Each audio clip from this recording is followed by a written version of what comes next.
영국의 학자 중에 알프레드 마샬이라는 학자가 있었습니다. 이분은 평생에 학문을 연구하면서 살았는데 그가 가장 깊이 고민을 한 문제가 있었습니다. 그 고민한 화두는 인간은 무엇으로 사는가라는 그런 질문이었었습니다. 인간은 무엇으로 사는가? 여러분들이 생각하기에 인간은 무엇으로 사는 사람들일까요?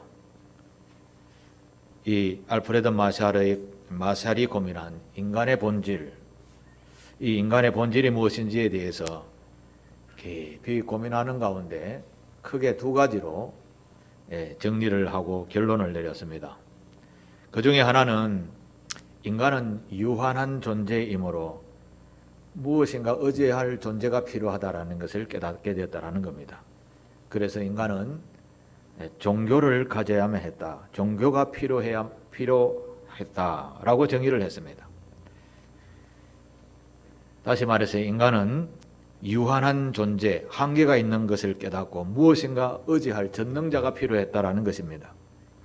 그래서 예전부터 인간은 자기를 도울 신을 만들어서 믿고 살아왔었습니다. 인간을 종교적 동물이라고 부르는 이유도 바로 그런 뜻에 있지 않은가를 저는 생각해 보았습니다. 우리나라 역사에도 보면 오래전부터 우리나라 백성들도 종교성이 아주 깊습니다. 그래서 하늘과 땅에 있는 모든 만물을 섬기는 그런 신관을 가지고 살아왔었습니다. 그러나 지금은 우리가 참 감사하게도 모든 신들 위에 신이신 이 세상을 창조하신 유일신이 되시는 하나님을 알고 믿는다는 것에 얼마나 감사한지 모릅니다. 먼저는 신이 필요하다. 인간은 신이 필요하다라는 대답이었습니다. 두 번째로는 인간에게는 경제라는 것이 필요하다라고 이해를 하고 발표를 했습니다. 사람은 경제적 동물이라는 것이죠. 이 말을 쉽게 말하자면 인간은 빵이 필요하다라는 그런 뜻입니다. 먹고 마시는 문제를 조금 넓은 의미로 해석한 것이 경제가 필요하다라는 말이죠. 그래서 인간은 오래전부터 종교와 빵이 필요한 존재였다. 이 알프레드 마샬이 그렇게 정리를 했습니다. 사실 인간의 역사를 돌아보면 크게 이 문제에서 벗어나는 것이 없다라고 알 수 있게 됩니다. 지금 한창 전쟁을 하는 우크라이나와 러시아의 전쟁을 한번 봐도 그렇습니다. 그 이유가 뭘까요? 조금 넓게 생각하면 다 먹고 사는 문제 때문에 아닐까요?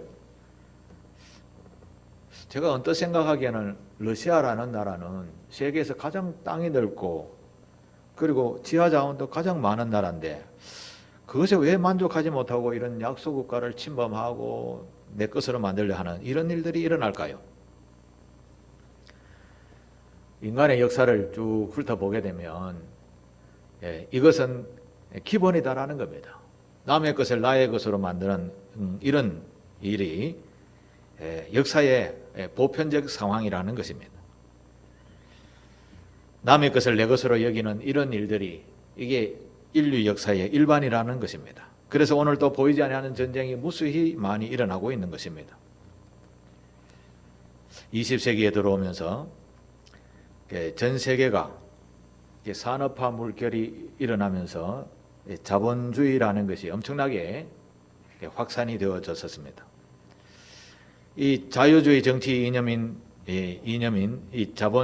이념을 가진 나라가 자본주의를 받아들임으로 말미암아서 전 세계가 경제적으로 엄청난 발전을 해왔었습니다.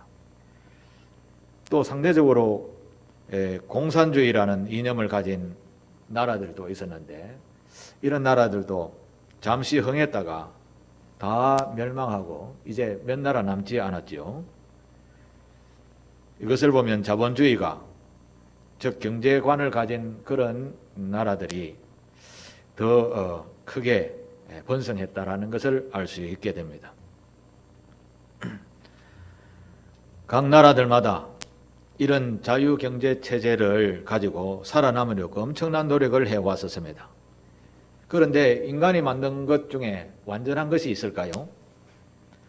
그래서 20세기를 주도해온 자본주의라는 이것도 서서히 폐단이 드러나기 시작했습니다. 대표적인 이유로 자본이 많은 곳으로 권력이 집중되다 보니까 세계의 균형이 점점점 깨어지고 있는 모습이 지금 이 세계에 볼 수 있는 현상이라고 할 수 있겠습니다. 그동안 미국이라는 아주 강력한 나라가 독주해 오면서 그래도 그 나름대로의 질서를 만들어서 유지해 오고 있었습니다만 지금의 현상을 보면 이 질서가 또 깨어질 줄 모르는 그런 상황으로 나아가고 있는 듯 보이게 됩니다.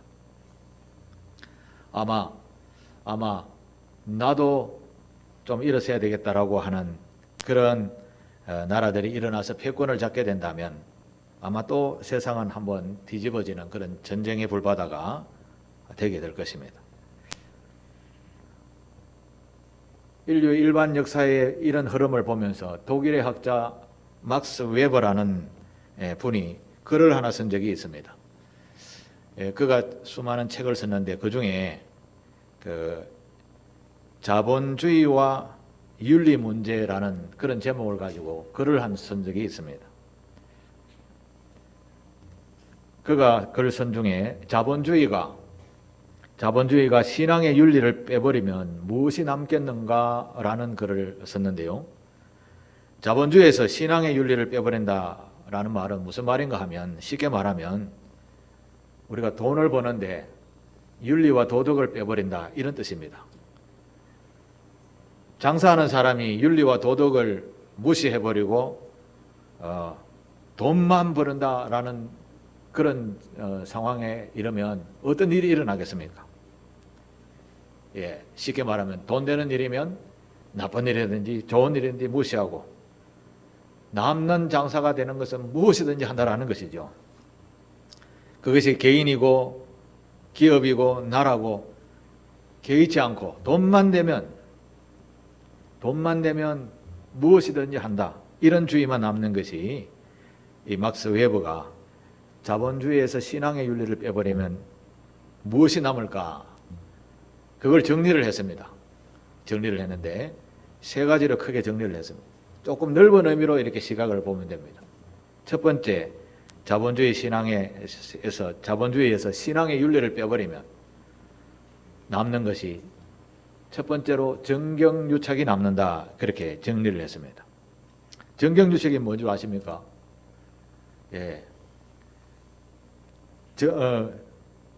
돈과 권력이 합쳐진다는 말입니다.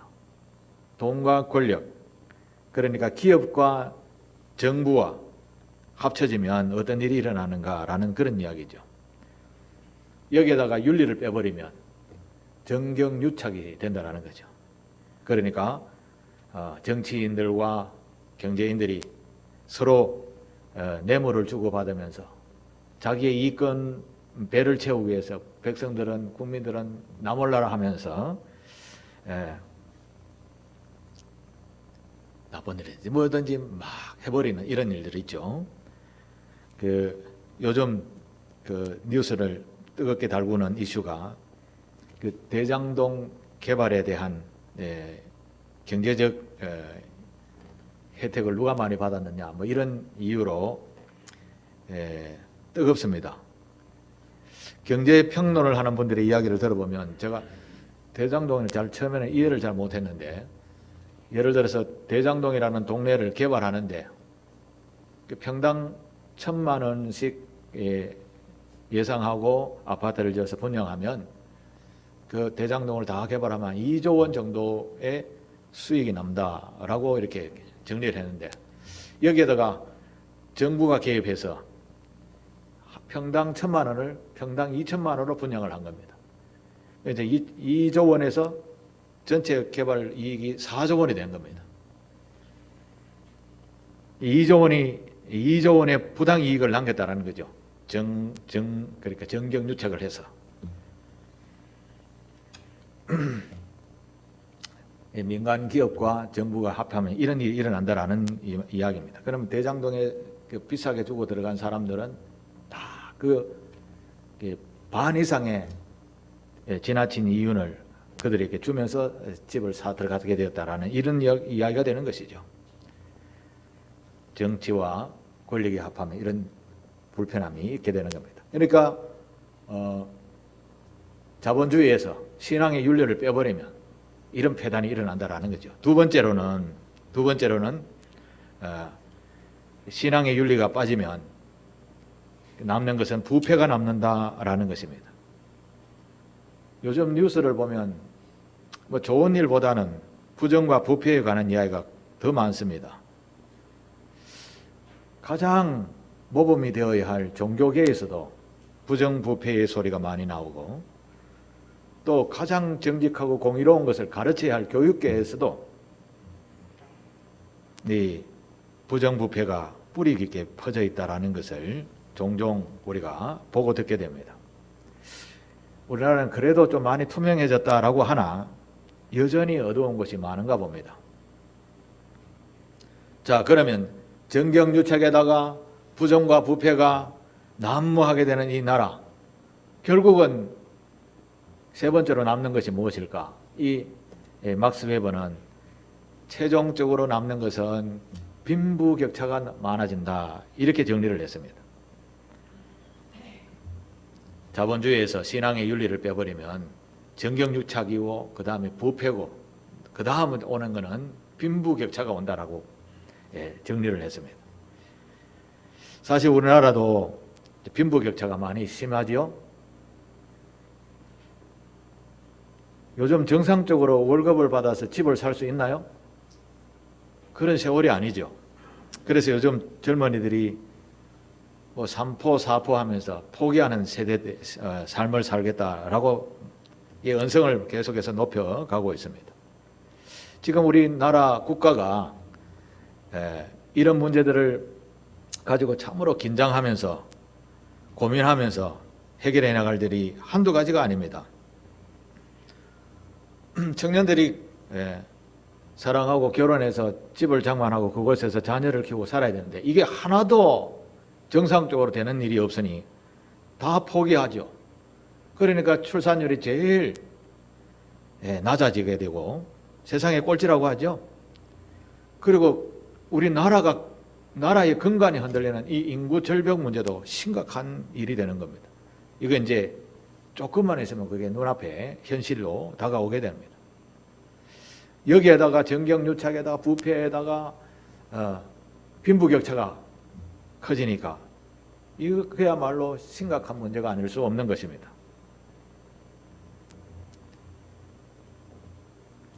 사람이 살아가는 세상에는 일정한 예의가 있어야 되는 거죠. 다시 말해서 윤리와 도덕이 있어야 되는 겁니다. 그런데 부정과 부패를 지적할 양심마저 없다면 그야말로 부정과 부패와 빈부격차만 남게 되는 것입니다. 계속해서 뇌물을 사고 뇌물이 나라를 만들어간다 한데 그 나라를 망치는 것이죠. 오늘 우리가 읽었던 본문 앞에 보면 8절에 보면 이런 말씀이 있습니다. 8절을 우리 같이 한번 읽어보겠습니다.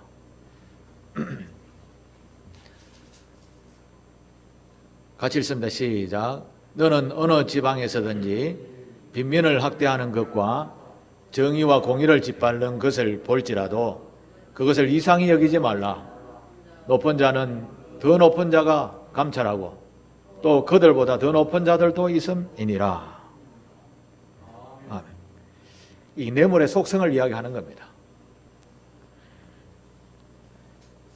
자본주의에서 신앙의 윤리를 빼버리면 이런 일들이 자꾸 일어난다는 것이죠. 그런데 말입니다. 부정부패의 끝은 멸망인데 9절을 한번 볼까요? 그 다음 줄. 같이 읽습니다. 시작. 땅의 소산물은 모든 사람을 위하여 있나니 왕도 밭의 소산을 받느니라. 아멘. 이 말씀은 무슨 말인가 하면 부정부패로 자기들의 배만 채우지요. 그러면 빈부격차가 커지죠. 백성들만 고생하죠. 그런데 있잖아요. 땅의 소산물은 누가 생산합니까? 백성들이 생산하잖아요. 그런데 왕은 백성들의 등을 쳐갖고 배만 채우는데 백성들이 정작 농산물을 생산해야 자기들이 먹고 사는 것을 모른다라는 거죠. 이게 참 어리석은 패단이라는 것이죠. 그런 말씀을 지금 8절 9절에 하고 있는 말씀입니다. 다스리는 왕도 관리들도 백성들도 농부들도 지혜로운 자가 되어야 합니다. 지혜로운 자는 세상이 모두 나와 연관이 있다 이렇게 생각을 해야 된다는 것입니다. 예, 나와 모든 것이 다 연관이 되어져 있다. 내가 커피 한 잔 사 먹는 것도 경제와 직접적인 연관이 다 있게 되는 법인 것이죠. 그렇게 생각하면 전 국민이 먹고 마시고 사고 쓰고 살아가는 모든 것이 그야말로 주고받고 하는 이런 경제 논리가 이루어지는 것입니다. 이게 물 흐르듯이 순탄하게 흐를 때에 모두가 행복하게 살 수 있는 것이죠. 그런데 내가 좀 더 많이 가져야 되겠다고 배를 채우려고 탐욕을 부리면 어느 한 곳에서 막히게 되어지고 결국은 빈부격차가 커지게 되어지고 결국은 자기에게도 손해가 오게 되는 겁니다. 이런 어리석음은 어디서부터 오는가? 이런 어리석음은 어디서부터 오는가? 바로 부패의 온상인 욕심을 지나쳐서 탐심에서 오는 겁니다. 탐심에서.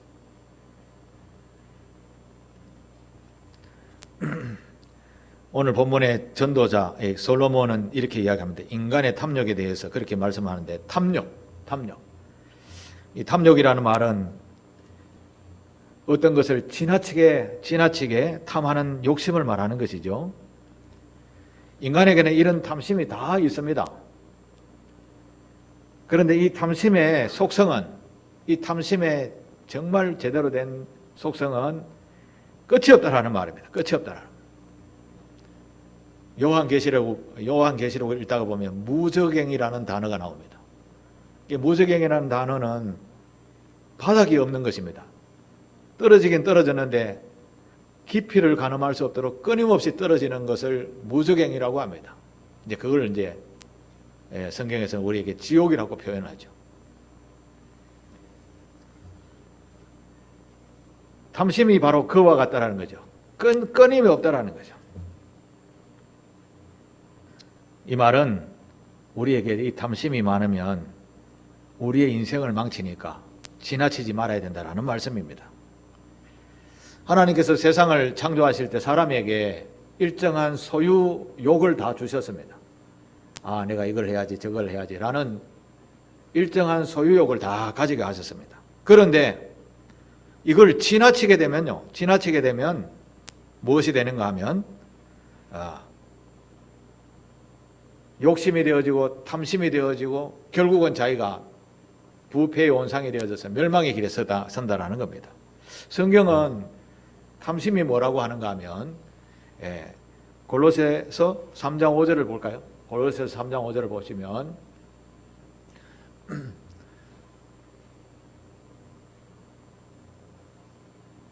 그러므로 땅에 있는 지체를 죽이라 곧 음란과 부정과 사욕과 악한 정욕과 탐심이니 탐심은 뭐라고 했습니까? 탐심은 하나님께서 가장 싫어하는 바로 적결 처분받는 우상 숭배가 된다라고 말씀합니다. 탐심을 가지면 하나님이 우상 숭배와 같이 여기겠다라는 말씀입니다. 그래서 오늘 우리가 본문을 쭉 읽었는데 본문의 내용은 탐심을 가진 사람들의 특징을 이야기하고 있습니다. 한번 볼까요? 10절을 한번 볼까요? 오늘 본문 10절 읽었죠? 은을 사랑하는 자는 은으로 만족하지 못하고 풍요를 사랑하는 자는 소득으로 만족하지 아니하느니 이것도 헛되도다 하고 했습니다. 여러분 돈을 얼만큼 벌어보셨습니까? 만족할 만큼 벌어보신 적 있으십니까? 아마 여기에서 만족하게 돈 벌어본 사람 아무도 없지 싶습니다. 욕심은 끝이 없다라는 거죠. 은을 가져보니 금이 눈에 보이고 금이 보이니 다이아몬드가 보이고 금을 좀 가져보니 온 집을 금칠 한번 해보고 싶고 그렇지 않습니까? 이게 사람의 욕심인 것이죠. 무저갱입니다. 끊임없는 거죠. 11절을 한번 봅시다. 11절. 재산이 많아지면 먹는 자들도 많아지나니 그 소유주들은 눈으로 보는 것 외에 무엇이 유익하냐? 이건 좀 설명이 좀 필요하죠. 재산이 많으면 대기업으로 한번 쳐봅시다. 대기업이 돈을 많이 벌겠죠. 한 달에 뭐 버는 돈이 쟤하고 비교하면 이 천문학적인 숫자겠죠. 그러면 그 대기업에서 먹는 자들도 많겠죠. 직원들이 많다라는 거죠. 직원들이 돈을 많이 법니다. 근데 그 재벌의 총수는 엄청나게 많이 벌었으니까 엄청나게 많이 먹어야 되겠네요. 그죠? 그런데 가만히 보니까 작게 버는 저나 그나 똑같이 세 끼를 먹는 겁니다. 그런데 그 많은 재산을 가지고 있는데 그 재산을 어떻게 하는가? 눈으로 보는 것 외에 할 게 없다라는 겁니다. 예를 들어서 집안에 수십억 원을 재어놓고 있습니다. 돈을 막 이렇게 재어놓았는데 그 돈이 많다고 매일 일어나갖고 아침부터 계속 끝까지 다 헤아리는 사람이 있습니까? 그냥 쳐다만 보는 거죠. 쳐다보고 은혜 받는 거죠. 또 땅이 많은 사람이 있다고 예를 들어 생각해 보죠. 저 강 건너 땅 전부 다 내 땅이다. 지금 이 추운데 거기 가서 누워 자겠습니까? 그냥 보는 것 외에 없는 겁니다. 무슨 말인가 하면 우리가 소유를 아무리 많이 가지고 있어도 그냥 보는 것 외에 별거 아니라는 겁니다. 우리가 살아가는데 일정한 재물은 필요하기는 합니다. 그런데 그걸 지나치는 것은 필요 없다라는 거죠. 필요 없다라는 겁니다.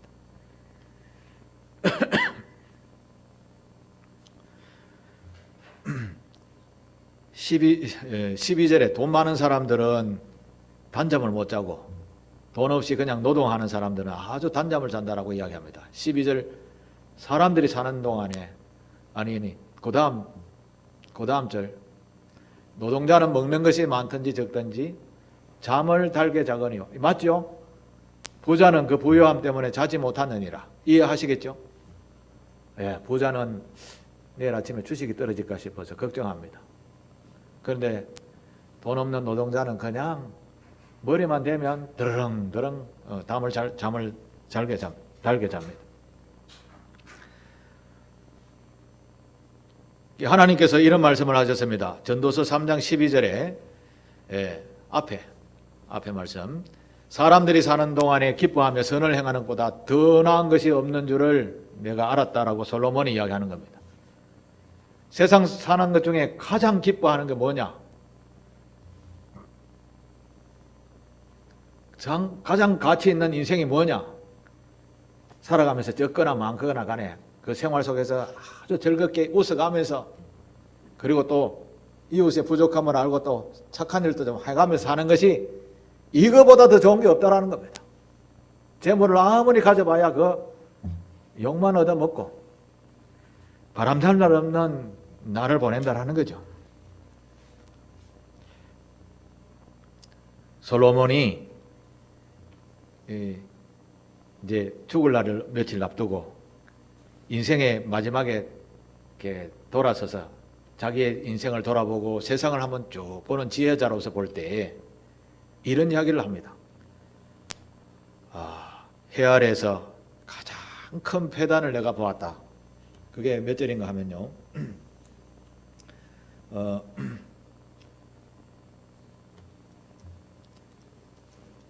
13절입니다. 내가 해 아래에서 큰 폐단되는 일이 있는 것을 보았나니 곧 소유주가 재물을 자기에게 해가 되도록 소유하는 것이니라. 이런 표현이 있습니다.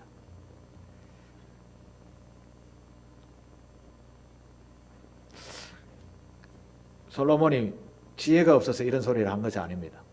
자기가 다 가져보고 자기가 다 해보고 난 뒤에 결론적으로 내리는 겁니다. 가장 큰 폐단이라는 거죠. 내가 적게 먹고 부부 간에 가족 간에 친구들 간에 날마다 웃으면서 야, 우리 좀 더 좋은 일 좀 해보자라고 하면서 또 남을 돕는 일까지 하면 이게 사는 게 가장 인생의 최고의 복인데, 그저 어떻게 하든지 부자 되고 재물을 좀 더 모으자고 하면서 살아가는 이게 가장 큰 패단이었다라는 거죠. 이 탐심의 주인이 되어서, 탐심이 주인이 되어서 끊임없이 그걸 탐심을 향하여 나아가는 게 인생이 가장 패단이었다라는 표현인 겁니다. 14절에 한번 보십시오. 14절에 보면 그 재물이 재난을 당할 때 없어진다 했지요. 비록 아들을 낳아서는 그 손에 아무것도 없느니라 라고 했습니다. 그렇습니다. 우리가 평생에 수고하여 이렇게 놓는 것을 내가 원하지 않은 어느 날 갑자기 재난이 엄습해서 다 가져간다라는 말입니다. 일평생 동안 먹고 마시고 열심히 노력해가지고 쌓아놓은 재물이 하루아침에 없어진다. 이야, 이거 어떤 일이, 어떤 마음이 들겠습니까? 이번 주간에요, 저희가 사는 아파트에 아침 8시니까 출근 시간에 우리 아파트가 1700세대니까 아무리 안 돼도 한 6천 명은 살거든요. 아침 8시에 수돗물이 안 나오는 겁니다. 아무 예고도 없이. 이제 나중에 알게 되는데, 이제 물을 공급하는 고압 파이프가 건드려 갖고 고장이 나는 모양입니다. 그런데 다른 시간대도 아닌 출근 시간에 씻고 해야 할 바쁜 시간에 또 밥을 먹고 해야 할 바쁜 시간에 물이 안 나오는 겁니다. 화장실 못 쓰지요. 야, 그때 제가 생각해 봤습니다. 야, 이 아파트 좋은, 우리가 편하게 산다라고는 아파트인데 물 안 나오는 이게 어마어마한 재앙이구나, 이런 생각했습니다. 여기에다가 하나 더, 전기까지 안 오른다. 조선시대입니다. 조선시대. 그렇죠? 우리가 재난이 언제 당할 까 아무도 모르는 겁니다.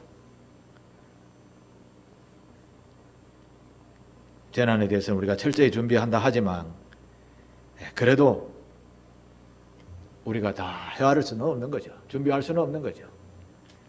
그런데 솔로몬이 이야기합니다. 이게 가장 큰 패단이라는 거죠. 그 쓰도 못하는 재물을 모으려고 일평생 동안 시간과 정력을 허비하는 때가 얼마나 많은지 모릅니다. 또 오해하지 마십시오. 예수님께서 가르쳐 주시길 우리는 일용할 양식이 필요한 존재라는 것을 알아야 됩니다. 일용할 양식, 우리가 살아가는 데 필요한 일정한 금액은 필요한 것은 사실입니다. 그것을 위해서 일하고 하는 것은 당연한 겁니다. 지금 여기 솔로몬이 이야기하는 것은 지나친 것을 이야기합니다. 우리가 아무리 못 살아도 밥 3끼 먹으려면 우리가 죽을 때까지 한 몇 억은 쓰고 가시겠죠. 그 정도는 하나님께서 다 인정한단 말입니다. 그런데 서도 못할 100억, 1000억, 몇 조 이렇게 하는 사람들이 있습니다. 이런 사람은 17절에 이렇게 이야기합니다. 17절에 인생 일평생 어두운 데서 먹고 마시는 사람이라고 이렇게 솔로몬이 평가를 합니다. 그 사람은 많은 근심과 질병과 분노가 그에게 있다, 이렇게 표현을 하겠습니다. 솔로몬이 일평생 살아오면서 가장 지혜로운 판단을 후세에게 지금 남기는 유언적 의미인데, 인생은 참으로 큰 패단이 있는데 그게 뭐냐 하면 어두운 데서 먹고 마시며 사는 거라는 거죠. 일정한 소유를 벗어나서 탐심의 욕심의 탐심을, 그래서 결국은 정경유착이 되어지고 부패가 이루어지고 빈부격차가 세워지고 나라가 근간이 흔들려지는 절망가운데 가운데 가게 된다는 그런 말씀입니다. 자, 그러면 솔로몬이 지금 이런 말을 하는 것은 강한 부정에 반대로 강한 긍정이 있다라는 말씀인 것이죠. 일평생 어두운 곳에 사는 것이 아니라 일평생 빛 가운데 사는 삶이 있다라는 것이죠. 그 빛 가운데 사는 삶은 바로 하나님의 나라에 사는 것이라는 겁니다.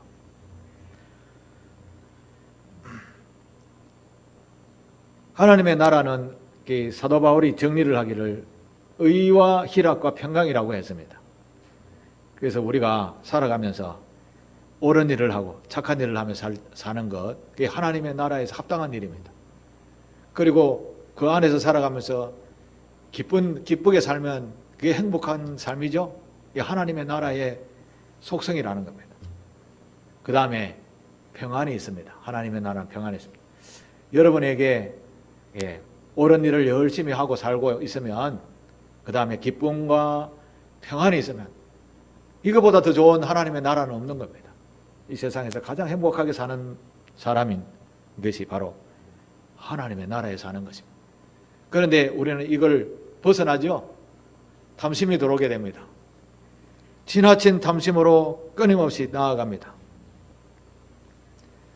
탕자가 왜 아버지 집을 벗어나가서 집을 떠나가 그렇게 개고생을 했을까요? 그에게 탐심이 들어왔기 때문에 그런 겁니다. 솔로몬이 다시 이야기합니다. 11절에 많은 것을 가지고 있는 그것은 그저 눈에 보는 것 외에는 유익한 것이 없다라고 이야기했죠. 우리가 후손들에게 그걸 물려줘야지라고 생각한다고 하지만 그것도 내 뜻대로 되는 것이 아니라고, 재난이 닥쳐온다라고 이야기하죠. 우리가 탐심으로 모은 많은 재물, 정말 애지중지하며 쓸고 닦아 모은 그런 재산, 하루아침에 원수의 손으로 갖다 바친다 이렇게 생각하면 잠이 오겠습니까? 잠이 오겠습니까? 그래서 솔로몬은 그게 폐단이라고 이야기합니다. 폐단.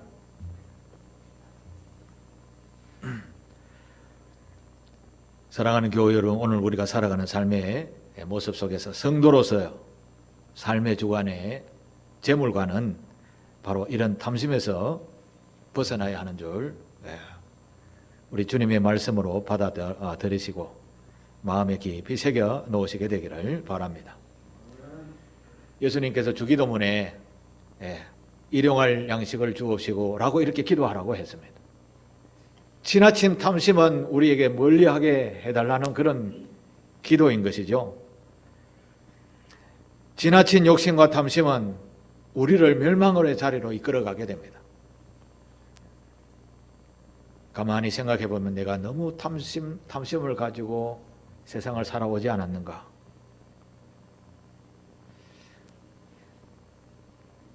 우리는 그리스도인으로서 사랑을 이렇게 나누는 삶을 사는 것이 근본 정체성을 가진 그리스도인의 모습이죠.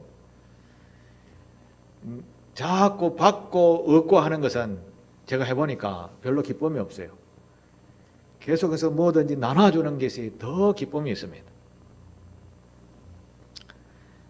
옹달샘에, 산 깊은 속에 옹달샘에 물이 솟아나는 걸 어릴 때 제가 본 적이 있습니다.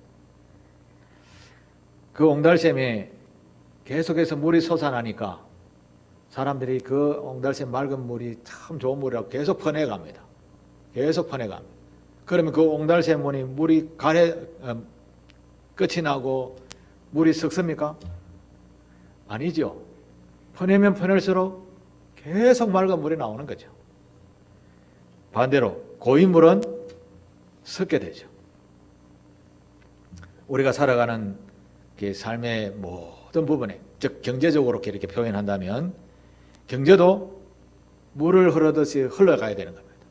우리에게 오면 또 우리도 흘려보내고, 받으면 또 남에게도 또 흘려보내고, 그럴 때 경제도 원활하게 되는 것처럼 우리의 삶도 행복하게 되는 겁니다. 내 혼자만 가득히 먹을 것을 사놓고 있으면 썩어 나가지, 그걸 다 썩어 나가기 전에 나누면 얼마나 모든 사람들이 다 기뻐할까요? 그런데 우리에게 탐심이 있으면 그걸 계속해서 붙들고 있게 하는 것이죠. 절대 제대로 한번 사용하지 못합니다. 나는 나눌 게 없는데 이렇게 생각할지 모릅니다. 하나님께서 성경 말씀 속에 이런 말씀을 담아두셨습니다. 우리 모두에게는 하나님께서 각자마다 아주 독특한 개성을 다 주셨습니다. 그걸 달란트라고 하죠. 누구는 대통령의 달란트가 있고 누구는 아주 농부의 달란트가 있습니다.